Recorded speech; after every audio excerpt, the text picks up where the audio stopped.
Sorry, Ian. That's all right, don't worry. Let me just check the it's not on you. All good. Oh. I feel on the chair. Hello everybody. Special one again today to preview Ajax with Emma Hayes and Erin Cuthbert.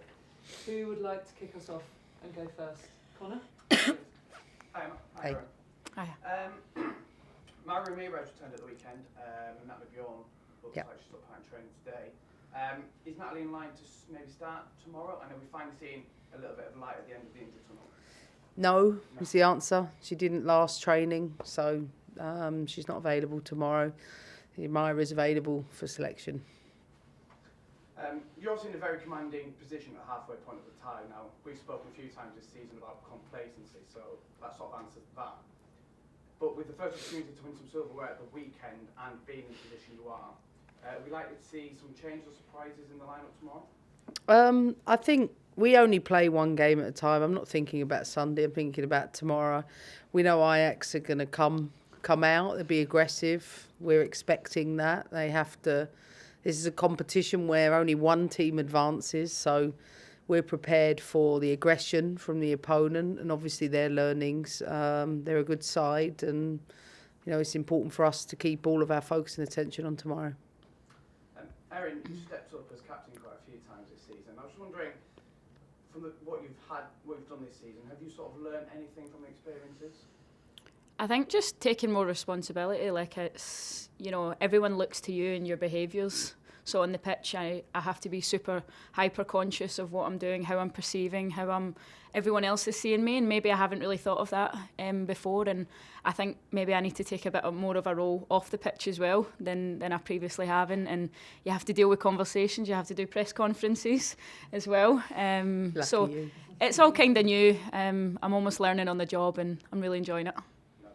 I wonder if I can ask, there's a young goalkeeper, Ava Easton, who was perhaps at fault for a goal in the Sky Sports Cup final at the weekend, and some idiot who we won't name initiated a bit of a Twitter pylon. Who? Yeah, I've seen Somebody who we don't need to mention. I just wondered if I could ask, the way in which Chelsea play requires you to be brave on the ball, and because of that, at times mistakes will happen. And you've dealt with them this season quite well. I just wondered, as a leader in senior club, how do you approach this in a media landscape with increased scrutiny, sort of waiting for mistakes to happen? And what advice would you give to Ava and other youngsters making their way?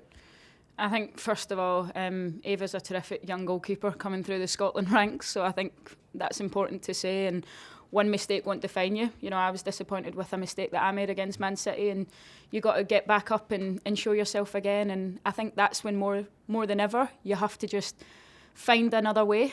Mistakes happen. It's part of football. Like, you have to be able to, as much as you take the credit when you do well, you have to be able to handle the criticism. And I think now that we're seeing the game become more professional, more eyes are on the game, I think for us, dealing with that, we're kind of in a transition period where we have to deal with that. But as long as you learn to park it, I think that's the most important thing. Of course, it's never nice to see, but especially in Ava's circumstances, when it's the first time, maybe it's a big TV game especially. So, but she'd made a couple of other terrific saves that no one else talks about. So she'll get back up and she'll go again. I was doing 17, it wasn't playing in national finals. No. I was wondering if I can ask, great goal of the weekend, but your manager did claim prior to the game that Nusken was perhaps a little bit more of a goal threat. Was that in the back of your mind? Did you lashed it in on Sunday? She sent me it the next day. Emma knows how to get at me, that's for sure, over the course of the time working with her. She knows how to provoke me and, find a little bit of an animal inside me. And she knows that as well. She's nodding her head as well. She knows how to wind me up. But, Shoka's been in brilliant form as well. Like, that's important to say. Like, we've needed her at this time in the season. I'm maybe doing a bit more defensive work than she is. That's what I'll say anyway. But I think everyone's going to have their moment. I know, but you haven't played as many positions as she has. Well, I have. Right back, right wing, left wing, yeah, 9. You have your fair point. Yeah, it's not a contest, but no, she's been brilliant. Like I said, everyone will have their moments during the season. Sunday was mine and Aggie's moment. The week before it was Shoka's, and we need everyone to contribute over this period. Like, especially when we've got so many games, we're going to need everyone, and you have to be ready when that moment comes. Thank you. That's a good answer. Any more from the room? They were both good answers. Yeah. You both spoke recently about how you feel like you play best under adversity. And obviously, you come into this game more control than you will in league games or the games this season. Is it a nice change of pace during such a busy month to come into it with a bit less pressure on you? I know we share this in common. We've talked about it. The fear of losing or the fear of not being in that semi-final is, for us, as big a drive as it is the desire to win it. In fact, it's more. There is no one in our dressing room that will take tomorrow's game lightly or think for 1 minute just because we're winning 3-0 that the game is over. Like, that is a mistake. It all starts in your head, in your mind. And when a team has nothing to lose, they're 3-0 down, play with freedom. They play in a different way to express themselves, and they're often the most dangerous opponents. So, for sure, we don't take tomorrow lightly. Thank you very much. Cool. Yep. Hi, I'm Rivka, Dutch Television. I have a question for you, Emma. You've obviously had an amazing career at Chelsea so far. You've won nearly everything. What would it mean to you to leave this club winning the Champions League? Yeah, I mean, of course, if I was able to win the Champions League in my time here, I'm sure it would be, another unbelievable achievement.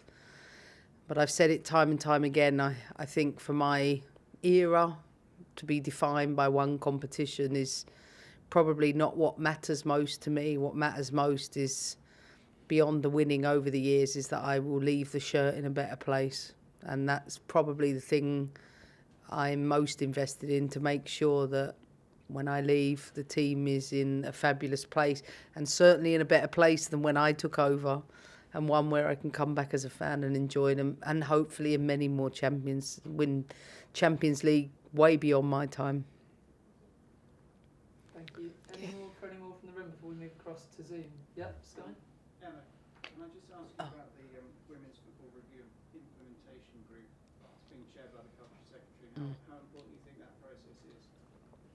Yeah, I'm glad it's got to that point. I don't know when they're meeting or what they're talking about at this moment in time, but I think following up from the Carney review, I've said many times, is critical, and I'm glad that process has begun, and let's hope those recommendations can be taken on board by the stakeholders. Fab, thank you. Any more on Zoom? We can't see your faces, but I'm sure you're enjoying it. We'll give you a couple of seconds in case there's any burning questions. If not, Oh, such we'll a leave it shame. there. Devastated. Cool. All right then, thanks very much. Thank you. Thanks. Thanks, Tom.